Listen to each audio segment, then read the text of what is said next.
Petermen and Anne Marie Simmonds' knowledge in '03. You got to look in '03. I didn't have the Bellwood contract yet, but Anne Marie Simmonds would have already been bribed to protect Chris Petermen using her bar license as a prosecutor because I was a juvenile and she thought I was going to be raised as a criminal.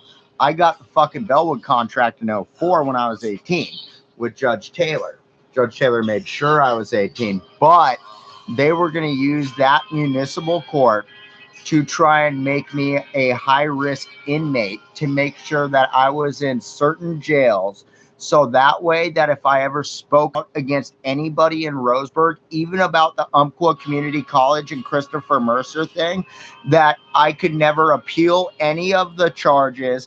I could never do anything, and any parole board or any lawyer would not be willing to take my case. And Anne Marie Simmonds, as a juvenile prosecutor, was seeing Anthony Wilkins, risked her own bar license, not only in the state of emergency appointment, but in her own election, just to protect Chris Petermen.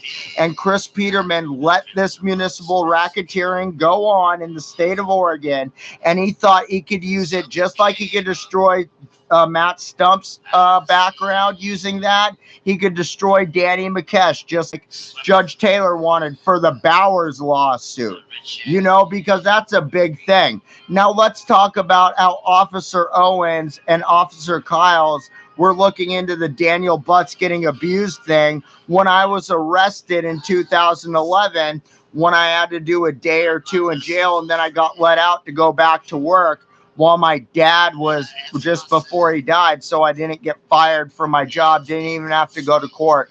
Jeff Gavin came in and personally released me, and the prosecutor approved the recommendation for my release so I could go back to Rocky Point. How about we talk about that? And the Officer Owens and Kyle's thing getting set up with Lout and the abuse of the inmates by Rigdon and Cutright, because they were trying to work with Feakin and other cops to get another insurgency in there so that way they could keep power with Judge Taylor.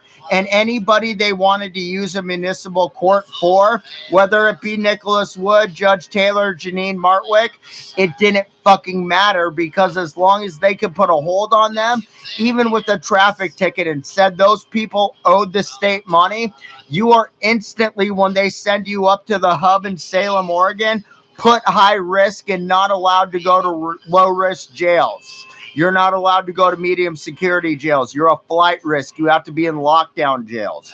Even if you have a yard and all that, the yard's big, you're still in a giant cage with watchtowers. It's not like being in fucking Tillamook work camp or lower jails like that. It's different. And these judges and these cops and this lawyer, Chris Petermen, with Jenny L. Clark, thought that that's how they could handle their problems and how they could copycat other governments and make them copycat their bribery plans to continue on with this stuff, and how they were going to keep and not only make money, but bust a racketeering organization for leaking police information about their jobs.